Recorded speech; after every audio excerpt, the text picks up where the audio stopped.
And I'm excited to share this message with you guys today. So I was actually, and I have it pulled up over here, I was actually reading out of, or I saw this quote out of the Forbes magazine, and I've always heard this phrase. I don't know if you guys have heard this, like any of you in network marketing or home business or whatever it may be. Have you ever heard people say, you know, like 8 out of 10 people are failing, or 90% of people are failing, or, you know, that thing doesn't work because everybody's failing, right? That's the typical excuse of why people, you know, don't do a business, okay? Because they're like, oh, there's so many people who are failing. Well, guess what Forbes says? So like, this is not just applying to network marketing or home business. This applies to all businesses. So what they said, and I'm quoting them right here, is Forbes says 8 out of 10 entrepreneurs who start a business or start businesses fail within the first 18 months.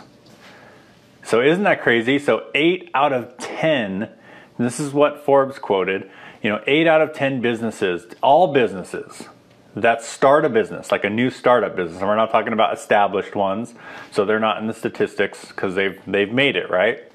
When we're talking about startup companies, 8 out of 10 of them fail in the first 18 months. Now, when I see that, and I see statistics like that, does that mean we should all just give up, right? We should all give up, like, oh, 8 out of 10 people fail, so I guess we should just not do it, right? Like, what are your guys' thoughts on it? Let me know in the comments. I'd love to hear your guys' feedback on that. But what I see out of that is I look at statistics, especially with business, like I look at that like, okay, so 8 out of 10 of entrepreneurs are failing when they start up a business, right? That 8 out of 10 entrepreneurs are failing. So what are the two doing to succeed? Like what's going on in that business that is allowing them to succeed? And if you analyze every single one of those businesses, it comes down to this number one reason why a business fails. It's because they're not in profit, right? They're not in profit. That's the number one reason why a business will fail, because they're not in profit. Now, what equals profits? Like, what actually brings profits to a business? If you think about it, a profitable business has customers.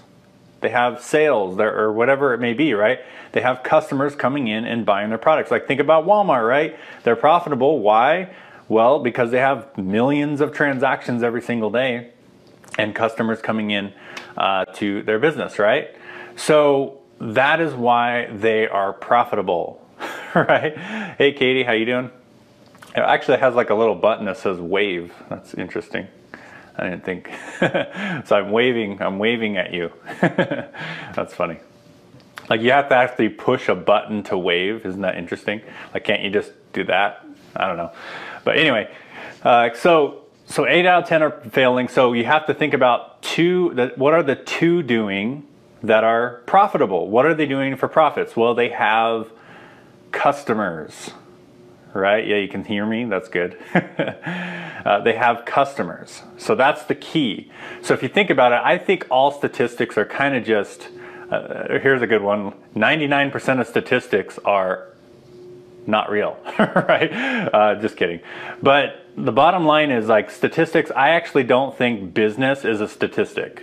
Like, I actually don't think you could put it in the statistic category, because, like, if you think about it, if you go to Vegas and you do like blackjack, or, you know, you play the slots, or I don't know, there's statistics on how you're going to win, right? Like the statistics of getting a card, you'll win, right? Well, in business, it's not based on statistics. It's not like you start a business and automatically 8 out of 10 of them fail.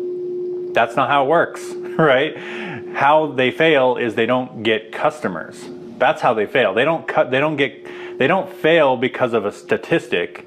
They fail because they don't get customers. Bottom line, right?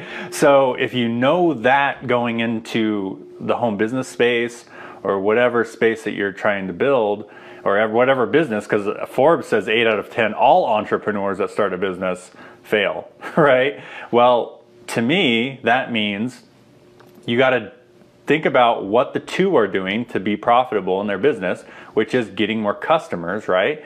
And figure out how to do that better, right? Because if you can get more customers and do it better than anybody else, hey Sarah, how you doing? If you can do that better than anyone else, then guess what? You're not going to fall in that statistic, because again, business is not a statistic. It is based on customers, profits, and that nature. So with that being said, that like network marketing thing, like everyone, 99% of people are failing in network marketing or whatever, is actually false, because it's based on what? Profits, right? Profits. And what are profits coming from? Customers. So if someone in network marketing is failing, it's because they're not bringing in customers to their business. Bottom line, right? Hey Terry, how you doing?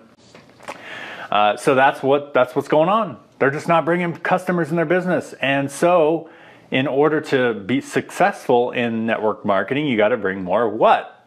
Customers, right? Or distributors, or whatever you want to call it. Sales, if you want to call it sales. One cool breakthrough that I had on the word sales, just so you guys know, like a lot of people may be afraid, and you may not even start a business because you think of this word sales as like a negative or a bad word. I actually think if you can reframe it a little bit, sales, if you're especially you're in this industry, right? Sales, as all you're doing is you're helping. Like if you can change it into like your product and service, does that help people? Ask yourself that question. Does your product and service help somebody else? Or does it serve somebody else? Or does it, does it bring value to somebody else? Does it help someone? And if it does, then that means the more sales you have means the more people you're helping.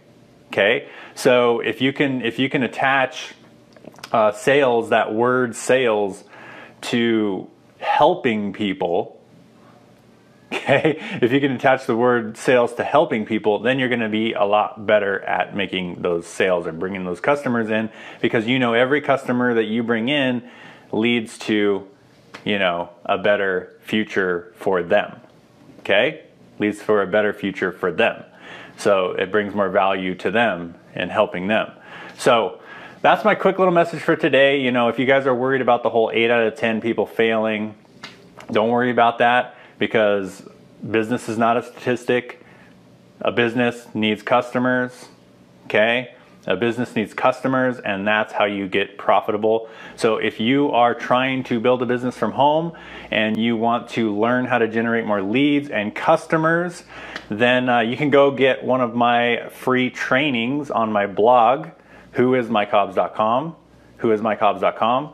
Just go over there, download the training. It's a checklist of what you should be doing to focus on in order to generate leads and sales for your business. So that's a free training, 100% for you if you want to build your business successfully.